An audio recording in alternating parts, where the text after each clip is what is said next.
एक कथा आती है बड़ी सुंदर। एक बार माँ जगत जननी जगदम्बा अम्बा माँ पार्वती जी कैलाश पर बैठी थी। भोगड़दानी नहीं थे उस समय पर, भगवान शिव भोगड़दानी उस समय पर वहां नहीं थे। माँ जगत जननी बैठी हुई थी। एक बूढ़ा ब्राह्मण साधारण सी जिंदगी जीने वाला, बिल्कुल सहजता का जीवन जीने वाला, अपने काम में चलते चलते चलते चलते जा रहा। रोज उसका नियम था भगवान की भक्ति करना, स्मरण करना, जप करना, पाठ करना। शाम का समय था, देख नहीं पाया, ध्यान गया नहीं और मालूम पड़े कि उसके चरण एक खड्डे में गिर गए और खड्डे में पड़ने से उसका पांव टूट गया, शरीर में चोट लग गई। उसके घर के लोगों ने उसको घर में ले जाकर सुला दिया। बहुत दिन तक वो घर में ही पड़ा रहा। घर में जगत जननी जगदम्बा अम्बा माँ पार्वती जी ने देखा,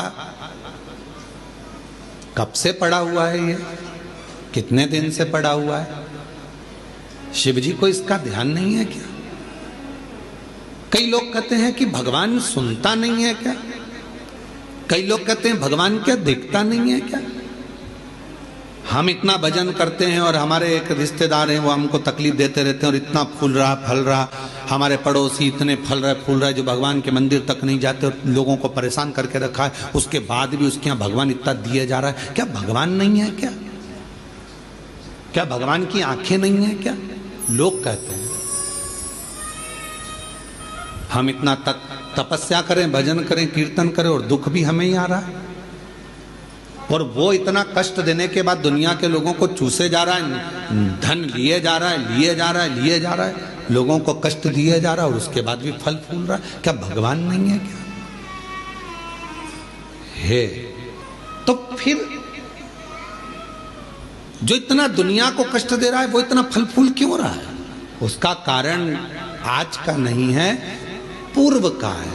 कोई पिछले जन्म का उसने अच्छा कर्म करा होगा तो आज उसको भगवान ने इतना गाड़ी बंगला सत्ता वैभव जायदाद सब पूर्व का करा होगा, आज भोग रहा है।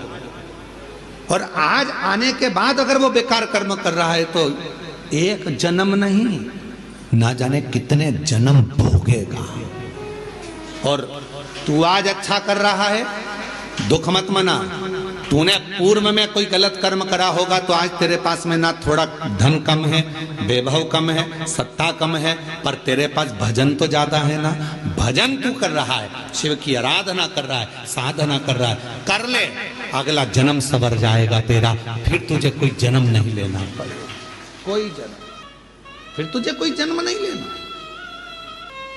पार्वती जी की आंखों में जल भर गया कि कितना साधारण ब्राह्मण है और इतना इतना तप करने वाला, इतना साधना करने वाला, पूजन करने वाला, पांव टूट गया, शरीर टूट गया और पड़ा हुआ है। शिव जी का ध्यान नहीं है क्या? थोड़ी देर बाद भगवान शंकर आ गए, पार्वती जी उनसे रूठ कर बैठ गए। क्यों? क्योंकि भक्तों की दशा नहीं देखी गई, भक्तों की दशा नहीं देखी गई, माता से रूठ कर बैठ गए। शिव जी ने पार्वती जी से कहा, क्या बात है जगत जननी, तुम आज रूठी हुई सी दिखती हो?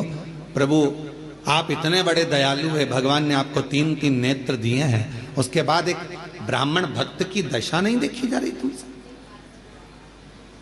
जो रोज मंदिर जाता था, रोज भजन करता था, उसके पांव में चोट लग गई, कमर टूट गई, पांव टूट गया, वो पड़ा हुआ है पलंग पर, उसकी दशा नहीं देखी जा रही तुमसे? उसके पांव सही नहीं कर सकते, उसकी कमर सही नहीं कर सकते? शिव जी ने कहा, पार्वती कमर और पांव तो मैं एक बेलपत्र दूं उसको और खाएगा और वो ठीक हो जाएगा, पर मैं चाहता हूं कि थोड़ा समय वो पलंग पर पड़ा रहे, थोड़ा समय वो पलंग पर रहे, पलंग पर पड़ा रहे। हाँ, वो तुम्हारे को भज रहा है, तुम्हें जप रहा है, तुम्हारी आराधना कर रहा है और तुम कह रहे हो उसको पलंग पे पड़े रहने दो। हाँ पार्वती जी, उसको पड़े रहने दो। पार्वती जी नहीं मानी और पार्वती जी ने जाकर एक बूढ़ी का रूप रखकर उसको, पार्वती जी ने थोड़ा सा जल पिलाकर उसको पूरा स्वस्थ कर दिया। जैसे ही वो स्वस्थ हुआ, 4 दिन निकले, वो 4 दिन बाद निकल कर जा रहा था, वन से एक सिंह आ गया और शेर आकर उसको खा गया और उसका जीवन समाप्त हो गया। पार्वती जी ने कहा, जिसको मैंने ठीक करा था वो तो मर गया, मर गया, सिंह ने खा लिया, प्राण छूट गए उसके, वो मर गया। शिव जी के पास गई पार्वती जी, वो मर गया प्रभु, जिसको मैंने ठीक करा था उसके प्राण छूट गए। शंकर भगवान कहने लगे, पार्वती तुम जान नहीं पाई मुझे, हे जगत जननी, मैं काल अधिपति महाकाल